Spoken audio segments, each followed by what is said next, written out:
ಒಂದು ಆರೋಪ ಮಾಡ್ತಾ ಇದ್ದಾರೆ.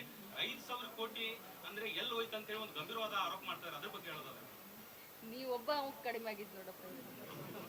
ಯಾರು ಆರೋಪ ಮಾಡಿ? ಸಂಜಯ್ ಪಾಟೀಲ್ ಅವರು ಮಾಜಿ ಶಾಸಕ. ನಾನು ಮೊನ್ನೆನೇ ಹೇಳಿದ್ದೀನಲ್ಲ, ಎಲ್ಲರೂ ನೀವು ನೋಡಿದಿರಲ್ಲ. 5,000 ಕೋಟಿ ಫೈನಾನ್ಸ್ ಡಿಪಾರ್ಟ್ಮೆಂಟ್ ಬಿಡುಗಡೆನೇ ಮಾಡಲಿಲ್ಲ. ಮಾನ್ಯ ಆವತ್ತಿನ ಮುಖ್ಯಮಂತ್ರಿಗಳಾದಂಥ ಸಿದ್ದರಾಮಯ್ಯನವರು ನಮಗೆ 5,000 ಕೋಟಿ ಬಿಡುಗಡೆನೇ ಮಾಡಲಿಲ್ಲ. ಯಾಕಂದರೆ ಫೈನಾನ್ಸ್ ಮಿನಿಸ್ಟ್ರು ಸಿದ್ದರಾಮಯ್ಯನವರಿದ್ದರು. ಸೊ ನಮಗೆ ಅವರು ದುಡ್ಡನ್ನೇ ಬಿಡುಗಡೆ ಮಾಡಲಿಲ್ಲ. ಸೊ ಫೈನಾನ್ಸ್ ಡಿಪಾರ್ಟ್ಮೆಂಟ್ ಬಿಡುಗಡೆ ಮಾಡಲಿಲ್ಲ ಅಂತಂದರೆ 5,000 ಕೋಟಿ ಎಲ್ಲಿಂದ ತಗೊಂಡು ಬರಲಿ?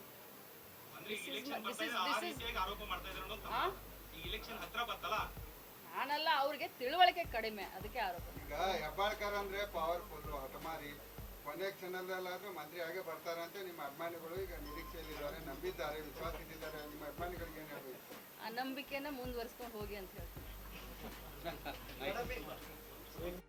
ಸಿಎಂ ಆಗೋ ಮಟ್ಟಿಗೂ ಕೂಡ ತಮ್ಮ ಅಭಿಮಾನಿಗಳು ಹೇಳ್ತಾ ಇದ್ರು. ಸೊ ಈ ಬಾರಿ ಸಚಿವ ಸ್ಥಾನಕ್ಕಾಗಿ ಯಾಕೆ ಅಷ್ಟೊಂದು ಇದಾಯ್ತು? ಎಲ್ಲೋ ಒಂದ್ ಕಡೆ ಷಡ್ಯಂತ್ರ ಆಯ್ತು. ಇಲ್ಲ ನೋಡ್ರಿ, ರಾಜಕಾರಣದಲ್ಲಿ ಯಾವಾಗ ಬೇಕಾದರೂ ಏನು ಬೇಕಾದರೂ ಆಗ್ಬೋದು, ಅನ್ಸರ್ಟನ್. ಮತ್ತು ಹೈಕಮಾಂಡ್ ಬಹಳಷ್ಟು ಅಳದು ತೂಗಿ ಮಾಡ್ತಾ ಇರುವಂಥ ಸಂದರ್ಭದಲ್ಲಿ ನಾವು ಹೈಕಮಾಂಡ್ ವಿರುದ್ಧ ಪ್ರಶ್ನೆ ಮಾಡೋದು ತಪ್ಪಾಗುತ್ತೆ ನನ್ನ ಪ್ರಕಾರ. ಸೊ ರಾಜಕಾರಣಿಗಳ ಜೀವನದಲ್ಲಿ ಒಮ್ಮೆ ಇಂಥ ಸಂದರ್ಭ ಬರುತ್ತೆ, ಅದನ್ನು ಮೆಟ್ಟಿ ನಿಲ್ಲೋದೇ ಒಂದು ನಾಯಕತ್ವದ ಗುಣ ಅಂತ ನಾನು ಹೇಳ್ತೀನಿ.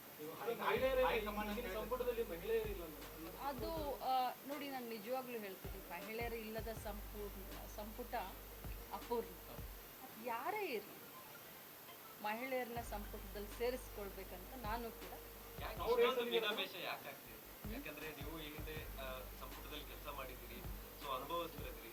ಅದ್ರ ಜೊತೆಗೆ ಇಷ್ಟೊಂದು ತಡ ಯಾಕೆ? ಮಹಿಳೆಯರ ಬಗ್ಗೆ ಸಾಕಷ್ಟು ನೀವು ಯೋಜನೆಗಳು ತಂದು ಕೊಟ್ಟವ್ರು. ನೀವು ಈಗಾಗಲೇ ಉಮಾಶ್ರೀ ಅಂತವ್ರನ್ನ ನಾವು ಈಗಾಗಲೇ ಉಪಸಭಾಪತಿಯನ್ನ ಮಾಡಿದ್ದೀವಿ. ಮಹಿಳೆಯರಿಗೆ ನ್ಯಾಯ ಕೊಡಬೇಕು ಅಂತಲೇ ಅವೆಲ್ಲರೂ ಗೊತ್ತು. ಏನೋ ಒಂದು ಆಗಿದೆ ಕರ್ನಾಟಕದಲ್ಲಿ, ಆಗಿದೆ, ಅದನ್ನು ನಾನು ಒಪ್ಕೊಳ್ತೀನಿ. ಆಗಿಲ್ಲ ಅಂತ ನಾನು ಅದರ ವ್ಯತಿರಿಕ್ತವಾಗಿ ಉತ್ತರ ಕೊಡಲಿಕ್ಕೆ ಹೋಗೋದಿಲ್ಲ. ನೀವು ನಮ್ಮ ಸರ್ಕಾರಗಳು ಎಲ್ಲೆಲ್ಲಿದ್ದಾವೆ, ಜಾರ್ಖಂಡ್ ಇರ್ಬೋದು, ಹಿಮಾಚಲ್ ಪ್ರದೇಶ ಇರ್ಬೋದು, ತೆಲಂಗಾಣ ಇರ್ಬೋದು, 3-4 ಜನ ಮಹಿಳೆಯರಿಗೆ ಅಲ್ಲಿ ಮಂತ್ರಿ ಸ್ಥಾನ ಕೊಟ್ಟಿದ್ದಾರೆ. ಏನೋ ಒಂದು ಹೆಚ್ಚು ಕಡಿಮೆ ಕರ್ನಾಟಕದಲ್ಲಿ ಆಗಿದೆ, ಬೇರೆ ಬೇರೆ ಬೇರೆ ರೀತಿಯಾದಂಥ ಲೆಕ್ಕಾಚಾರದಲ್ಲಿ ಆಗಿದೆ.